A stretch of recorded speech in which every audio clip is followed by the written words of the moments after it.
நம் ஆண்டவராக இயேசு கிறிஸ்துவின் நாமத்தினாலே உங்கள் எல்லாரையும் வாழ்த்துகிறோம். இந்த குட் ஃப்ரைடே வேத வசனம் பேசும்படியாக ஆண்டவர் கொடுத்த நல்ல கிருபைகளுக்காக நான் ஆண்டவருக்கு ஸ்தோத்திரிக்கிறேன். கர்த்தர் நம்மோடு பேசுவாராக. இந்த நாளிலும் கூட நம்முடைய தியானத்துக்காக 1 யோவான் புஸ்தகம் 2ஆம் அதிகாரம் 2வது வசனம். கர்த்தர் நம்மோடு பேசுவாராக. அதை வாசிக்கிறதை நாம் கேட்போம்.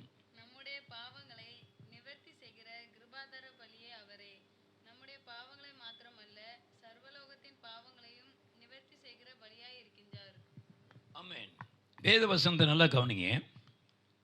நம்முடைய மகா வாசித்தது நம்முடைய பாவங்களை நிவர்த்தி செய்கிற கிருபாதார வழி அவரே.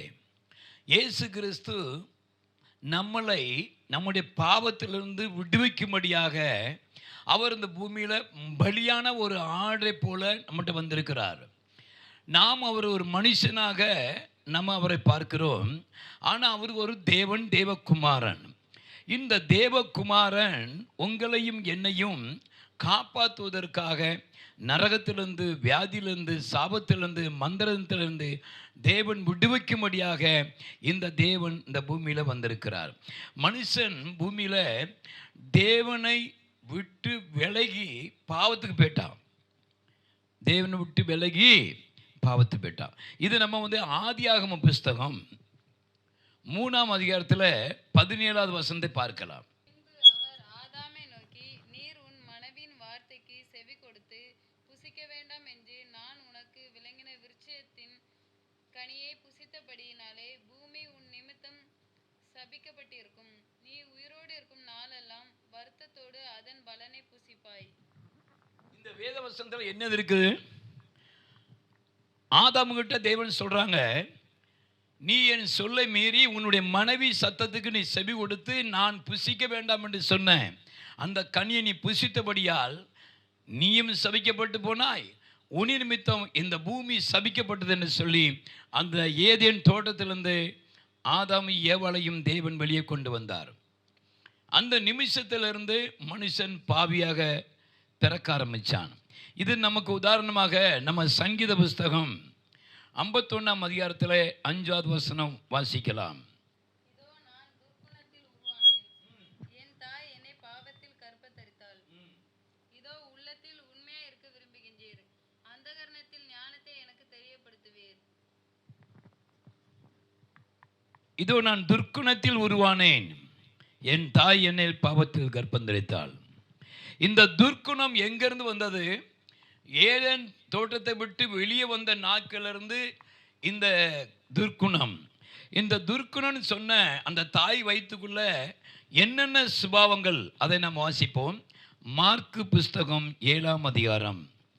மார்க்கு புஸ்தகத்தில் 7ஆம் அதிகாரத்தில் 20வது வசனத்தில் அங்கே சொல்லப்பட்டிருக்கிறது என்னன்னு வாசிக்கலாம். மனுஷனுக்குள்ளே இருந்து புறப்படுகிறதை மனுஷனை தீட்டுப்படுத்தும். எப்படி எனில் மனுஷருடைய இருதயத்திற்குள்ளே இருந்து பொல்லாத சிந்தனைகளும், விபச்சாரங்களும், வேசித்தனங்களும், கொலைபாதங்களும், களவுகளும், பொருளாசைகளும், துஷ்டதனங்களும், கபடும், கமாவிகாரமும், வன்கண்ணும், தூஷணமும், பெருமையும், மதிகேடும் புறப்பட்டு வரும். உள்ளத்திலிருந்து புறப்பட்டு மனுஷனை தீட்டுப்படுத்தும் என்றார். இது எல்லாம் மனுஷனுடைய உள்ளத்துல தீட்டு இருக்குதாமே. என்னென்ன தீட்டு எழுதிருக்கு பாருங்க. மனுஷனுக்குள்ள இருந்து புறப்படுகிறதே மனுஷனை தீட்டுப்படுத்தும். அது என்னது? இருதயத்துக்குள்ள இருந்து பொல்லாத சிந்தனை.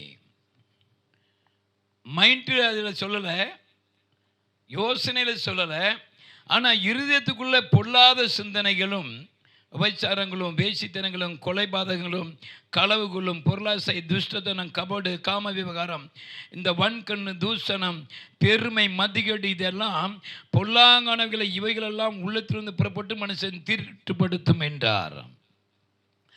இவ்வளவு தீட்டு நம்ம அம்மா வயிற்றிலிருந்து பிறந்து வரும்போது இது இருக்குது இல்லை. இதை வச்சுக்கிட்டு நம்ம பரலோகம் போக முடியாது. இதை வச்சுக்கிட்டு ஆண்டவரே எனக்கு அதை ஆசீர்வாதம் தரும், இதை ஆசீர்வாதம் அவங்க கிடைக்காது. ஏன்னா இதுக்கு பரிகாரமாக ஏதாவது செலுத்தி நாம் விடுதலை பெற வேண்டும் என்பதை தேவன் இயேசு அறிந்திருக்கிறார். இயேசு கிறிஸ்து மனுஷன் உருவத்தில் வர காரணம் என்ன? அப்பந்தான் மனுஷன் கூட உள்ள புத்தி, மனுஷன் எந்த பாதையில் போய்கிட்டு இருக்கான், மனுஷன் என்ன செய்கிறாங்கிறது மனுஷன் கூட போனால் தானே தெரியும். மீன் பிடிக்கிறவன் கூட போனால் மீனை பற்றி தெரியும், போலீஸ்காரன் கூட போனால் போலீஸ் பற்றி தெரியும், திருடன் கூட போனால் திருட்டு பற்றி தெரியும். ஆனால் என் இயேசு மனுஷனை பார்க்க அந்த பூமியில் மனுஷ உருவத்தில் வந்திருக்கிறார். யார் உருவம்? பாவமான உருவம். இயேசு கிறிஸ்துக்கிட்ட ஒருத்தன் சொல்கிறான், நல்ல போதகரே, நித்திய ஜீவன் அடைவதற்கு எந்த நன்மை செய்யணும்? யாரை பார்த்து நல்லவன் என்று சொன்னாய்? அது அழகாக சொல்லியிருப்பார் ஆண்டவர். யாரை பார்த்து நல்லவன்? பிதாவை தவிர நல்லவன் ஒருவனும் இல்லை, எல்லாரும் கெட்டு போய் வழி விலகி நன்மை செய்கிறவன் இல்லை, ஒருவனாகிலும் இல்லை. ஏன்னா அவர் சரீரத்தில் இருக்கிறார், அவர் செத்தே ஆகணும். ஏன்னா பாவ சரீரம், பாவத்துக்கு பரிகாரமே மரணம் தான். எந்த மனுஷன் பூமியில் பிறந்தாலும் அவன் செத்து தான் ஆகணும். அது இயேசுவா இருந்தாலும் செத்து தான் ஆகணும். ஆனால் ஆண்டவர் யாருக்கனவே ஆதாம் தோட்டத்தில் சொன்னார்ல, ஆதாமே நீ இந்த புசிக்கும் நாளிலே மறிக்கவே மறிப்பாய். அவர் சொன்னார்ல, அந்த மரணம் தான் பின்தொடர்ந்துகிட்டு இருக்கு. அந்த மரணத்திலிருந்து தேவனை காப்பாற்றத்தான் இந்த பூமியில் இயேசு கிறிஸ்து வந்தார். நிறைய பேர் சொல்கிறாங்க, நான் என்னையா பாவம் செஞ்சேன், எனக்கு இந்த கஷ்டம் வந்துச்சுன்னு சொல்கிறாங்க. நீ பாவி இல்லைன்னு சொன்னாலே பாவி. ஏன்னா தாய் தகப்பன் வயிற்றிலிருந்து பிறந்த நம்ம எல்லாருமே பாவி தான். இது எங்கே இருக்குது? 1 யோவான் புஸ்தகத்தில் அழகா ஆண்டவர் எழுதி வச்சிருக்கிறாரு பாருங்க. 1 யோவான் புஸ்தகம், 1 ஜான், லெட்டர் ஜான், 1ஆம் அதிகாரம் 7வது வசனம் வாசிப்போம். அவர் ஒளியில் இருக்கிறது போல நாமும் ஒளியிலே நடந்தால் ஒருவரோடு ஒருவர் ஐக்கியம் பட்டிருப்போம். அவருடைய குமாரனாகிய இயேசு கிறிஸ்துவின் இரத்தம் சகல பாவங்களையும் நீக்கி நம்மை சுத்திகரிக்கும். நமக்கு பாவம் இல்லை என்போமானால் நம்மை நாமே வாஞ்சிக்கிறவர்களாய் இருப்போம், சத்தியம் நமக்குள் இராது. நம்முடைய பாவங்களை நாம் அறிக்கையிட்டால் பாவங்களை நமக்கு மன்னித்து எல்லா அநியாயத்தையும் நீக்கி நம்மை சுத்திகரிப்பதற்கு அவர் உண்மையும் நீதியும் உள்ளவராய் இருக்கின்றார். நம்முடைய எல்லா பாவங்களையும் அநியாயத்தை நீக்கி சுத்திகரிக்க உண்மையும் நீதி உள்ளவராய் இருக்கிறார். இந்த அதிகாரம் அவருக்கு எப்படி கிடைச்சிச்சு? நம்ம சுத்திகரிக்கிற, நம்ம பாவங்களை அறிக்கட்டா சுத்திகரிக்கிற இந்த அதிகாரம் அவருக்கு எப்படி கிடைத்தது? அதில் எழுதியிருக்கிறது, அவர் ஒளியில் நடக்கிறது போல நாமும் ஒளியில் நடந்தால் ஒருவரோடு ஒருவர் ஐக்கியப்பட்டிருப்போம். அவருடைய குமாரனாகிய இயேசு கிறிஸ்துவின் இரத்தம் சகல பாவங்களையும் நீக்கி நம்மை சுத்திகரிக்கும். குமாரனாகிய இயேசு கிறிஸ்து இரத்தம் பரிசுத்த இரத்தம். நம்ம காலில் ஒரு அழுக்கு ஒட்டிட்டுனா அது நல்ல தண்ணி வச்சு தான் கழுவணும். நல்ல தண்ணி கழுவுனா தான் அந்த அழுக்கு தண்ணி போகும். அதே போல் நம்முடைய அழுக்கு இரத்தத்தை கழுவணும்னா இயேசு கிறிஸ்து மட்டும்தான் கழுவ முடியும். ஏன்னா அவர் ஒருவர் தான் கன்னி வயிற்றில் பிறந்தவர். இந்த பூமியில் அவர் சொல்றார், குமாரனாகிய இயேசு கிறிஸ்து இரத்தம் சகல பாவங்களை நீக்கி, ஒரு பாவம் இல்லை, 2 பாவம் இல்லை, கோபம், எரிச்சல், டைவர்ஸ், தண்ணி அடி, அது இது அத்தனை. இப்போ நம்ம வாட்சமே மார்க் புஸ்தகம் 7ஆம் அதிகாரம்,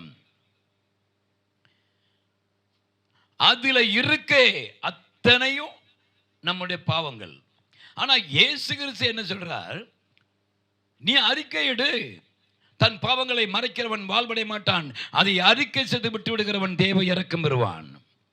இந்த இயேசு கிறிஸ்து சிலுவையில் உங்களுக்கு எனக்கும் விடுதலை வாங்கி கொடுக்க வந்திருக்கிறாருமா. நம்ம ஏசாயா புஸ்தகம் 53ஆம் அதிகாரத்தில் ஒரு வசனம் வாசிப்போம், 5. ஏசாயா 53:5.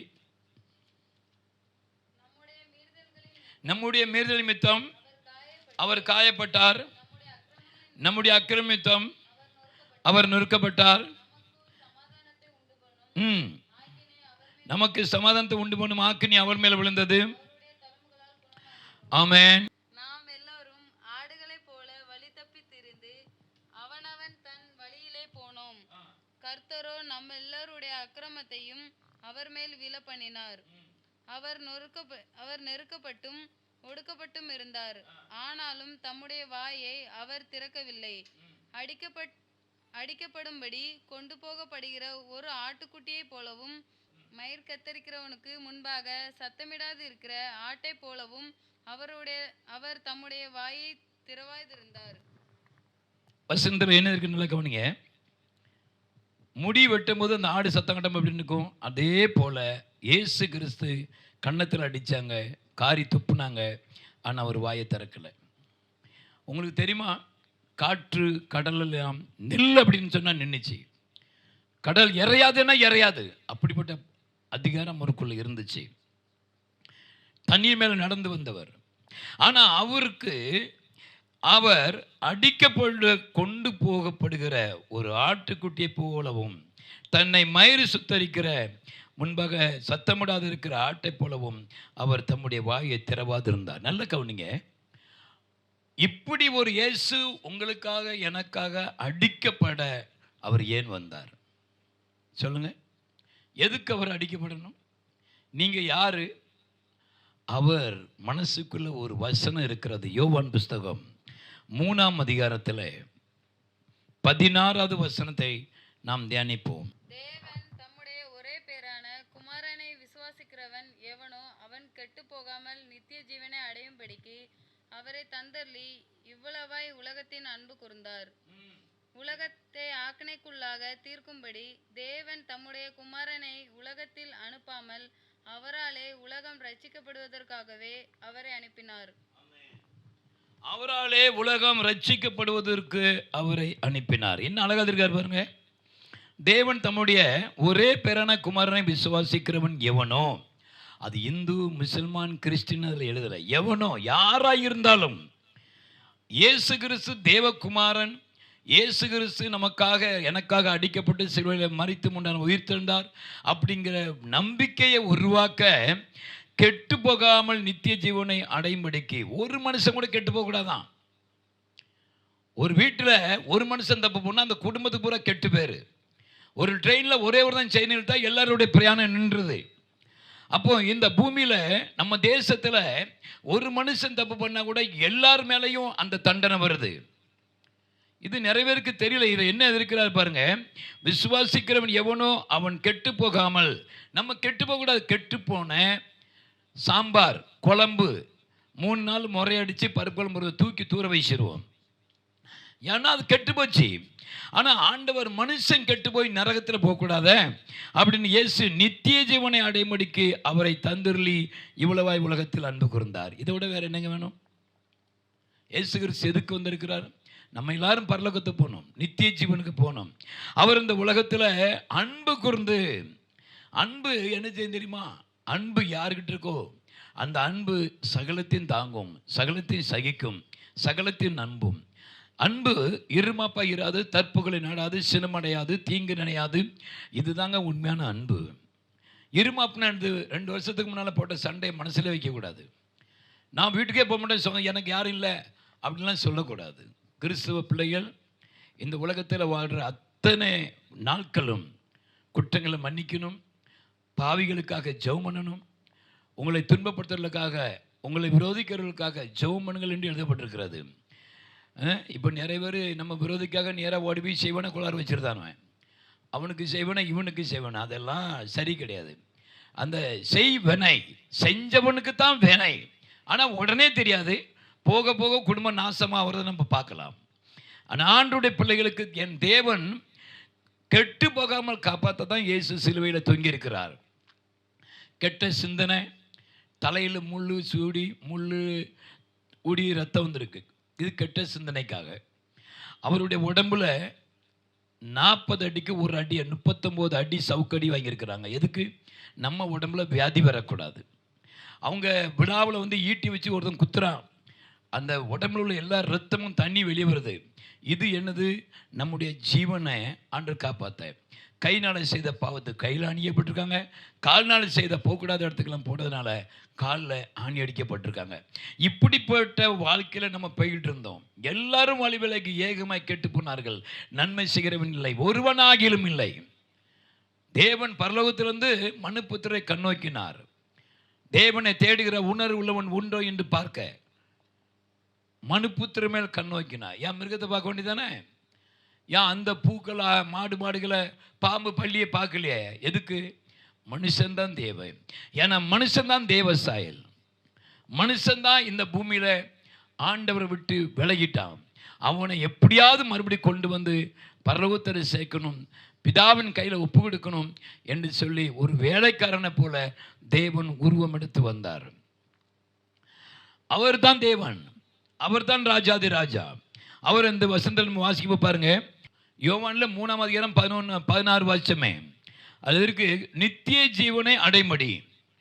இயேசுவுடைய உள்ளத்தில் நம்ம எல்லாரும் பரலோகத்துக்கு போனோம். நித்திய ஜீவன் அடைமடி உலகாய் உலகத்தில் அன்பு கூர்ந்தார். அதுக்கு கீழே 17ஆம் வசனத்தை நம்மளை வாசிப்போம். உலகத்தை ஆக்கினைக்குள்ளாக தீர்க்கும்படிக்கு தேவன் தம்முடைய குமாரனை உலகத்தில் அனுப்பாமல் அவராலே உலகம் ரட்சிக்கப்படுவதற்காகவே அவரை அனுப்பினார். அவராலே உலகம் ரட்சிக்கப்படுவதற்காக. அந்த 17 நல்ல கவனிங்க. உலகத்தை ஆக்கினிக்குள்ளாக தீர்க்கும்படி தேவன் தம்முடைய குமாரனை உலகத்தில் அனுப்பாமல். இதாங்க சத்தியம். இயேசு கிறிஸ்து விட போனா கெட்டு போறான்னு சொல்றது பொய்யே. அவன் இயேசு கிறிஸ்து பைபிள் எடுத்து போனா கிறுக்கு மாதிரி கிடந்து அலைவான் தெருவில், அவன் ஒரு பைத்தியக்காரன் அப்படின்னு சொல்றது பொய். இந்த வசனம் என்ன சொல்லுது? 17, உலகத்தை ஆக்கினிக்குள்ளாக தீர்க்கும்படி தேவன் தம்முடைய குமாரனை உலகத்தில் அனுப்பாமல் அவராலே உலகம் ரட்சிக்கப்படுவதற்கு அவரை அனுப்பினார். நான் பரிசுத்தாவிலே பேசுகிறேன். இந்த வசனம் உங்களை தொடுகிறது. இந்த வசனம் உங்களை நியாய்ந்திருக்கும். தேவன் பூமியில மனுஷனை காப்பாற்றுவதற்கு தான் சிலுவையில் அடிக்கப்பட்டிருக்காங்க. எல்லா மனுஷனும், உலகத்தில் சர்வ லோகத்தில் உள்ள மனுஷனும், வானத்துக்கும் பூமிக்கும் பூமிக்கு கீழே எல்லாருடைய காலும் முடங்கணும். எல்லாரும் தேவனை துதிக்கணும், வானத்தை பார்க்கணும். கடவுள் அங்கே இருக்கிறார், இங்கே இருக்கிறார், கீழே இருக்கிறார், மேலே இருக்காருன்னு ஓடக்கூடாது. ஆண்டவர் சொல்றார், ஆராதனை பண்ணும்போது உங்கள் இருதயத்துக்கு தெரியும். இது என்ன இருக்கிறார்? 17, உலகத்தையும் ஆக்கினிக்குள்ளாக தீர்க்கும்படி தேவன் தம்முடைய குமாரனை உலகத்தில் அனுப்பாமல் அவராலே உலகம் ரட்சிக்கப்படுவதற்காகவே அவர் அனுப்பினார். நீங்களும் நானும் ரட்சிக்கப்படுறோங்க. கணவன் மனைவி அன்பாக இருக்கணும். கொஞ்ச நாள் வாழ போகிறோம் பாசத்தோட. அந்த கொஞ்ச நாளுக்குள்ள டைவர்ஸ், அந்த கொஞ்ச நாளுக்குள்ள சந்தேகம், அந்த கொஞ்ச நாளுக்குள்ள சண்டை, இது சாத்தான் தானே. அந்த பிரிவினை உண்டாக்குறது சத்துரு தானே. அப்போ ஆண்டவர் இந்த கொஞ்ச நாள், இப்போ பாருங்க, கல்யாணம் முடியுது 25 வயசில். இந்த 25 வயசுக்குள்ளே அவன் ஒரு பிள்ளை பெற்று அவன் பிள்ளைக்கு 25 வயசு வரணும். அப்போ இவனுக்கு 50 வயசு ஆகுது. அப்போ இவனுக்கு 50 வயசில் அந்த பையனை டிகிரி முடிக்க வச்சா ஒரு 10 வருஷம் போகும். அப்போ இவனுக்கு 60 வருஷம் ஆகுது. அதுக்கு பிறகு அங்கே என்ன சம்பாதிக்க? 60 வயசுக்கு மேலே தகப்பனார் என்ன சம்பாதிக்க? பையனை ரெடி பண்ணணும்ல. அப்போ அந்த நேரத்தில் கல்யாணம் முடிஞ்சு அந்த நேரத்தில் குழந்தை பெற்று அந்த குழந்தைய தேவனுக்கு முன்பாக கொண்டு போய் நிறுத்தணும். அந்த குழந்தை ஆண்டவரை ஆராதிக்கும் போது நம்ம தகப்பன் பார்த்து சந்தோஷப்படுவார். எந்த தகப்பனும் எந்த சொத்து எது சேர்த்து வச்சா அதுதான் அந்த பிள்ளைக்குள்ள ஆசீர்வாதம். பிள்ளையை வெறுமையாக விடக்கூடாது. தகப்பன் சொல்லிட்டு பிள்ளைகளை தெருவில் விடக்கூடாது. நிறைய தகப்பனுடைய உள்ளத்தில் என்ன, நான் படிக்கலை ஐயா, என் பிள்ளையாவது படிக்கணும், அதுதாங்க உண்மை. நான் படிக்கலை, என் பிள்ளைகள் டிகிரி படிக்கணும், இங்கிலீஷ் மீடியம் படிக்கணும், அதுதாங்க உண்மை. இதே போல தான் இயேசு கிறிஸ்துவும், இந்த பாருங்க, நான் சிலுவையில் அடிக்கப்பட்டு நான் தொங்குதேன், ஆனால் என் பிள்ளைகள் கோட் சூட்டு டை மாட்டி பிரசங்கம் பண்ணணும். டை மாட்டணும். ஜென்டல்மேன். உன்னை பார்த்தாலே இவன் படித்த பட்டதாரின்னு சொல்லணும். சும்மா தெருவில் விடுறதுக்கு தேவன் பிள்ளை பத்து கொடுக்கல, பிள்ளை கொடுக்கல. உன் பிள்ளை ஒன்றை விட நீ தகப்பன் 8 அடி பாய்ஞ்சா பிள்ளை 16 அடி பாயின்னு சொல்லுவாங்க. ஆனால் என் இயேசு கிறிஸ்து இந்த பூமியில் உலகத்தை ரட்சகர வந்த இயேசு கிறிஸ்துவுக்கு நான் ஊழியம் செஞ்சு, என் பிள்ளைகள் ஊழியம் செஞ்சு, இந்த வேத வசனத்தை கொண்டு எல்லா ஜனங்களுக்கு முன்னால் நிறுத்தணும். நாளைக்கு எல்லாரும் சொல்ல முடியாது, எனக்கு இந்த வசனத்தை யாரும் சொல்லிக் கொடுக்கல, என் பாவம் என் மேலே இவ்வளோ இருந்திருக்கு எனக்கு தெரியல. சின்ன உதாரணம் சொல்றேன். ஆண்டவர் ஒரு போதகர் மூலமாக பேசின இந்த ஸ்டோரியை நான் சொல்கிறேன்.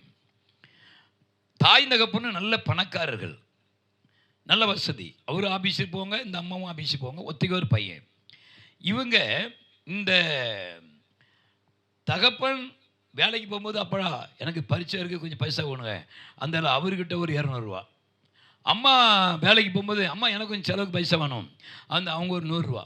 இப்படி காலையில் சாயங்காலம் ஒத்திகர் பையன் தானே அப்படின்னு கொடுத்துட்டாங்க. ஆனால் அவன் ஃப்ரெண்ட்ஸு கூட சேர்ந்து தண்ணி அடிக்க போயிட்டான், ஃப்ரெண்ட்ஸு கூட சேர்ந்து தப்பான பாதைக்கு போயிட்டான், ஃப்ரெண்ட்ஸ் கூட சேர்ந்து கத்தி வச்சு மிரட்டுறது, அப்படி எல்லாம் திருடிகளை வேலையெல்லாம் பழகிட்டான்.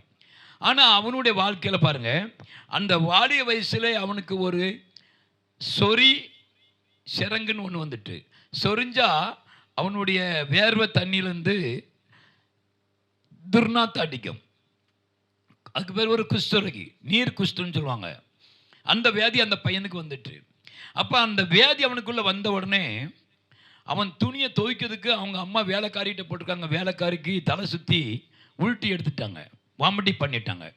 அப்போது அந்த வேலைக்காரி, அம்மா உங்கள் பையன் துணியில் ஏதோ துர்நாற்றம் அடிக்குதுமா, இங்கே வாங்கம்மா வாங்க. அவங்க அம்மா கூட்டாங்க, அவங்க அம்மாவுக்கும் வாந்தி எடுத்துட்டு உடனே அவங்க ஃபேமிலி டாக்டரை கூப்பிட்டு, டாக்டரை இவன் துணியில் என்ன இவ்வளோ வாட அடிக்கி? உடனே டாக்டர் சொல்லிட்டாரு, உங்கள் பையனுக்கு குஷ்டம், நீர் குஷ்டம், வேர்வை தண்ணி நாத்தம் அடிக்கும். இவரை நீங்கள் வீட்டில் வச்சுன்னா இந்த வியாதி உங்களுக்கும் பரவும் அப்படின்னு சொல்லி உடனே டாக்டர் சொல்லிட்டாங்க. தனியாக ஒரு பக்கத்தில் ஒரு பங்களை கட்டி அவனை உள்ளே வச்சுட்டாங்க. உள்ளே வச்சோன்னே வாலிபன் ஆச்சே, 26, 27, 28 வயசு 30க்குள்ளே இருக்கிறானே. சரி, இவன் ஆத்மா சாந்திக்காக இவனுக்கு ஒரு கல்யாணம் முடிச்ச பொண்ணு பேசிகிட்டு இருக்காங்க. சிட்டியில் எல்லாரும் பற்றி இவன் தெரியும். அதனால கிராமத்தில் போய் நிறைய பேர் அடி வாங்கின பிறகு தான் கிராமத்துக்கு போவாங்க. ஏன்னா கிராமத்தில் உள்ள பொண்ணு தங்கமாக இருக்கும், சொன்னால் கேட்கும், உடம்பு தடியாக இருக்குது ஒல்லியாக இருக்குலாம் பார்க்காது, அவங்க எல்லோரும் ஒத்துக்கிடுவாங்க. அதனால போயாச்சு அங்கே. ஆனால் அங்கே போய் பார்க்கும்போது, என்னப்பா நீ தான் பெரிய பணக்காரனா, உன் பிள்ளையெல்லாம் பட்டதாரியாக படிக்க வச்சுருக்கேன், என்ன எங்கள் ஊர் நாட்டில் பொண்ணு கேட்க வந்திருக்க? அப்போது ஐயா எவ்வளோதான் பணம் இருந்தாலும் ஊரை மறக்க முடியாதுன்னு பொய் சொல்லி அந்த பொண்ணை பேசி எடுத்து கல்யாணம் முடிக்கிறாங்க. கல்யாணத்துக்கு அவன் உடம்பெல்லாம் பஞ்சு சுற்றி செண்டு அடித்து மாப்பிள்ளை அப்படி ஜென்ரல் மேன் மாதிரி பாட்டியாச்சு. கல்யாணம்லாம் முடிஞ்சு எல்லாம் பொண்ணு மாப்பிள்ளை எல்லாம் அவங்கவுங்க ரூமுக்கு போயிட்டாங்க. காலையில் பார்த்தாச்சுன்னா பொண்ணு வீட்டில் இல்லை, ஓடியே போயிட்டு, ஊருக்கு ஓடி போயிட்டு. என்னாச்சு? உடனே அந்த பையனுக்கு தெரியும் என் பொண்டாட்டி ஓடிடுவான்னு. ஏன்னா என் நாத்தம் எனக்கே பிடிக்க மாட்டேக்கு, அப்புறம் அவளுக்கு எங்கே பிடிக்க போறேன்னு. அந்த இடத்துல அந்த பையன் சொன்ன வார்த்தை மட்டும் நல்லா கவனிங்க. இனி என்னுடைய பாவம் எல்லாம் வெளியே தெரிய ஆரம்பிச்சிட்டு, நான் என்னென்ன வியாதியில் இருக்குன்னு இவ போய் ஊரெல்லாம் சொல்லிடுவா அப்படின்னு சொல்லி மனசுக்குள்ள 2-3 நாள் ஒரே டென்ஷன். அவங்க அம்மா அப்பா சொன்னாங்க, எங்களால் ஏண்டது உனக்கு கல்யாணம் முடிக்கணும்னு நினச்சோம், கல்யாணம் முடிச்சிட்டோம், அதுக்கு பிறகு ஒன்று இஷ்டம் அப்படின்ட்டாங்க. அவங்க வேலைக்கு போயிட்டாங்க. இவன் நினைஞ்சிருக்கிறான், அம்மா அப்பா வேலைக்கு போன பிறகு ஒரு 3 நாள் கழிச்சு அந்த பேனில் கயிறை போட்டு சாக போகிறான், தூக்கு போட்டு. அப்போ ஒரு சிட்டியில் எழுதுகிறான், என்னுடைய இந்த மரணம், நான் தூக்கு போட்டு சாகிறது எங்கள் அம்மா அப்பா மேலே பழி கிடையாது, என் பொண்டாட்டி மேலே பழி கிடையாது, இது நானாகவே இந்த வியாதியை என் மனைவிட்ட மறைச்சதுனால, அதனால் நான் என்ன செய்கிறேன், நான் மறிக்கிறேன், நான் தூக்கு போட்டு சாகிறேன் அப்படின்னு சொல்லி பேரை கீழே சைன் பண்ணி அவங்க ஒரு சிட்டி வச்சுட்டு அவன் கழுத்தில் அப்படி கயிறை மாட்டும் போது அந்த இடத்துல பக்கத்தில் உள்ள செவுத்தில் என் இயேசு கிறிஸ்து இறங்கி வந்தார். இயேசு எப்படி இறங்கி வந்தார் தெரியுமா? இந்த பழைய மண் சுவர், அந்த மண் சுவரில் மழை விழுந்துச்சுன்னா அந்த சுவத்தில் உள்ள மண்ணெல்லாம் கரைஞ்சி அந்த கல்லெல்லாம் தனியாக தெரியும். அந்த ஒவ்வொரு கல்லில் இவன் என்ன பாவஞ்சான், எவ்வளோ உபச்சாரம் பண்ணான், எவ்வளோ கொலை பண்ணுனா, எத்தனை திருடுனா, தாய் தகப்பனுக்கு பொருளை பணத்தை எவ்வளோ திருடினா, எல்லா கல்லுலையும் இவன் பாவம் எழுதியிருக்கு. அப்போ தான் அவன் யோசனை பண்ணானா, இன்னும் கழுத்தில் கையில் மாற்ற அப்படி கழுத்தும் கயிறும் கிட்ட இருக்கு, ஆனால் அந்த கல்லில் உள்ளதெல்லாம் படிக்கிறான். நான் இவ்வளோ பாவம் செஞ்சேனா, நான் இவ்வளோ பெரிய பாவியா, ஐயோ என் பாவம் இவ்வளோ இருந்திருக்கேன், நான் தெரியாமல் செஞ்சுருக்கிறேனே அப்படின்னு அவன் கதறி கதறி அழுதுருக்கிறான். நடந்து என்ன தெரியுமா? அவன் அந்த சிலுவைக்கு மேலே இயேசு கிறிஸ்துடைய அந்த சிலுவை தொங்கிருக்கு, அடிக்கப்பட்ட ஆட்டுக்குஞ்ஞார் இரத்த குறையோட என் இயேசுடைய தலையிலிருந்து ரத்தம் சிந்தி அவர் கையிலிருந்து அப்படியே ரத்தம் சிந்துறத அவன் பார்க்குறான் அந்த செவுத்துக்கு மேலே. அப்போ அவர் சொல்கிறாரு, மகனே நீ சாகக்கூடாதா, உன்னுடைய பாவத்துக்காக, உன்னுடைய அக்கிரமத்துக்காக, உன் மீறுதலுக்காக நான் இயேசு கிறிஸ்துன்னு அடிக்கப்பட்டு நான் சிலுவையில் ரத்தம் சிந்திருக்கேன்டா. என் மகனே நீ வாழணும், நீ இந்த பூமியில் எனக்காக வாழணும், என்னை பின்பற்றி வா, நான் உண்மையான ஆண்டவர் இயேசு கிறிஸ்து. இந்த உனக்காக இந்த குட் ஃப்ரைடே, இந்த நாளை நினைவுகூறும்படியாக இந்த பண்டிகையை உருவாக்கி கொடுத்துருக்கேன் பாரு, என்னுடைய ரத்தத்தினால் அவன் பாவெல்லாம் நொறுங்குது பாருன்னு சொல்லி அவர் கையிலிருந்து ஒரு சொல் ரத்தம் அந்த செவுத்தில் விழுந்தது. அந்த செவரு சுக்குனராக தகுட்டு போட்டியாக எல்லாம் பவுடராக மாறி ஒரு செவர் ஒரு கல் இல்லாமல் அப்படியே எல்லாம் கிளீனாக மாறினது. நல்லா கவனிங்க. இதே போல் உன் பாவம் நிவர்த்தியானது என்று சொல்லி ஆண்டவருடைய இரத்தத்தினால நீ பரிசுத்தமாகினாய் என்று சொல்லி அந்த இடத்துல அவன் இயேசுவை இயேசுவை இயேசுவை இயேசு மறைஞ்சிட்டாங்க. உடனே இயேசுவை இயேசுன்னு கூப்பிட்டு மயக்கத்தில் கீழே விழுந்துட்டான். சாயங்காலம் போல் அவங்க அம்மா அப்பா வராங்க. அவங்க அம்மா அப்பா வந்து என்ன சொல்கிறாங்க, என்னடா உள்ளே இவனை சாயப்படுறாங்க, உள்ளே பூட்டிற மாதிரி இருக்குது அப்படின்னு சொல்லிட்டு கதவுக்கு மேலே இருக்க ஜன்னலை கூடி எட்டி பார்க்குறாங்களா. மேலே கைத்து போட்டாச்சு, சுருக்கு தொங்குது. இவன் செத்துட்டான் அப்படின்னு நினச்சி போலீஸை கூப்பிட்டாங்க. போலீஸ் வந்து கதை உடைச்சி அப்போ அந்த பையனை தூக்குறாங்க. தூக்க போகும்போது இயேசுவே இயேசுவே இயேசுவே இயேசுவேன்னு கத்துனானா. இன்ஸ்பெக்டர் போய் அந்த சிட்டியை எடுத்து பார்த்துட்டாரு. அந்த சிட்டியில் இந்த சாவு என் வேதினால் நான் சாகிறேன், எங்கள் அம்மா அப்பா மேலே பழி கிடையாது, என் மனைவி மேலே பழி கிடையாது அப்படின்னு சொல்லி உடனே இயேசுவே இயேசுவே இயேசுவே அப்படின்னு அந்த அவள்தார் வந்து அந்த போலீஸ்கார் வந்து அப்படி தூக்கும் போது அவன் அலறி இருக்கான், இயேசுவே இயேசுவேன்னு. உடனே அந்த சப் இன்ஸ்பெக்டர் போலீஸ்காரங்களாம் நினச்சாங்களா, உங்கள் பையனுக்கு என்ன பைத்தியமா, இயேசுவே இயேசுவங்கிறான். அந்த பையன் சொன்னாரா, சார் நான் பைத்தியக்காரன் இல்லை சார், என் இயேசுவை கண்ணால் கண்டேன், என்னுடைய பாவங்கள் என் அக்கிரமங்கள் மீறுதல்களை எல்லாத்திலும் இருந்து எனக்கு விடுதலை கொடுத்த பாருங்க. என் உடம்புல வந்து கெட்ட நீர் வாசனை வந்துச்சு, அந்த நீரெல்லாம் காஞ்சிட்டு பாருங்க, என் உடம்பு பரிசுத்தமாயிட்டு பாருங்க, அம்மா பாருங்க, அப்பா பாருங்க, எனக்கு இயேசு குணமாக்கிட்டாரு, என் பாவத்தை நிவர்த்தி பண்ணிட்டாரு, என் பாவம் மன்னிக்கப்பட்டது. என் இயேசு சொல்றாரு என்னை பின்பற்றிவான்னு சொல்லிருக்கிறாங்க. நான் ஒரு சபைக்கு போகிறேன், நான் ஊழியத்துக்கு போகிறேன், நான் ஜெபத்துக்கு போகிறேன். அப்போ தான் அவங்க அம்மா அப்பா சொன்னாங்க, சார் இவன் ஏதோ பார்த்துருக்குறான், அதனால் இவனை ஒன்றும் சொல்லணும் அப்படி விட்டுருங்க. உடனே அந்த பையன் குளிச்சு எடுத்து துணி மாற்றிட்டு பக்கத்தில் ஒரு சபைக்கு போயிட்டார். போலீஸ்காரங்களாம் போயிட்டாங்க. ஆனால் நடந்தது என்ன தெரியுமா, கொஞ்ச நாள் கழித்து அவன் பைபிள் ஸ்டடி போயிட்டான். நடந்தது என்ன தெரியுமா, ஒரு ஊரில் இவர் பிரசங்கம் பண்ணுற இடத்துல என்னுடைய உண்மையான சாட்சியை நான் உங்களுக்கு சொல்லுகிறேன்னு சொல்லி அழுதுகிட்டு கண்ணீரோடு சொன்ன சாட்சி அது. நான் இப்படிப்பட்ட ஒரு வியாதியில் இருந்தேன், எங்கள் அம்மா அப்பாவுக்கு தெரியாமல் நான் வாழ்ந்தது உண்டு. இந்த வியாதினால் என்னுடைய வியாதினால் என் மனைவி என்னை விட்டு போயிட்டாங்க அப்படின்னு பேசும்போது அந்த மீட்டிங்கில் அவங்க மனைவி இருக்கிறாங்களாம். அந்த மனைவி அந்த செய்தியை கேட்டுகிட்டே இருந்திருக்காங்க. அந்த மனைவிக்கும் நான் துரோகிங்க, பாவிங்க, மனைவிக்கிட்ட எதையும் மறைக்கக்கூடாது, வேறு யாருக்கிட்டையும் மறைக்கணும், மனைவிக்கிட்ட மறைக்கக்கூடாது அப்படின்னு சொல்லி அந்த இடத்துல அவர் சாட்சி சொல்லிட்டு இருக்கும்போது அந்த அவர் மனைவி அங்கே எந்திரிச்சு ஸ்டேஜுக்கு வந்துட்டாங்க. ஸ்டேஜுக்கு வந்து கிட்ட நிற்கும்போது நான் தாங்க அந்த மனைவி அப்படின்னு சொல்லி கையை நீட்டிருக்கிறாங்க. அந்த பப்ளிக் மத்தியில் பாஸ்டர்ஸ் எல்லாரும் எந்திரிச்சு அவங்க 2 பேருக்கும் மறுபடியும் கல்யாணம் முடிச்சு கொடுத்தாங்க. 2 ஆம்பளை பையன் பிறந்து அவங்க எல்லாரும் நல்லா ஊழியம் செய்கிறாங்க, இன்றைக்கி நல்லா இருக்கிறாங்க. இதுதாங்க சாட்சி. இந்த சிலுவை குட் ஃப்ரைடே ஒரு சாதாரண குட் ஃப்ரைடே நினைக்கக்கூடாது. இந்த தேவன் உண்மையாகவே இயேசு உயிரோடு இருக்கிறார், உங்களுக்கும் எனக்கும் அவர் தேவனாக இருக்கிறார். அந்த மகிமையுள்ள ஆண்டவரை நான் மகிமைப்படுத்துவோம். இந்த வசனத்தை கொண்டு கர்த்தர் நம்மளை ஆசீர்வதிப்பாராக. ஆமென். ஜெபம் பண்ணுமா, கண்களை மூடுவோம். பரிசுத்தம் நீங்கள் பரலோக பிதாவே, ஆண்டவராகிய உயிர்த்தெழுந்த இயேசு கிறிஸ்துவின் ஜீவனை கொண்டு இந்த அருமையான செய்திகளை கொடுக்க கிருபை செய்தீங்க.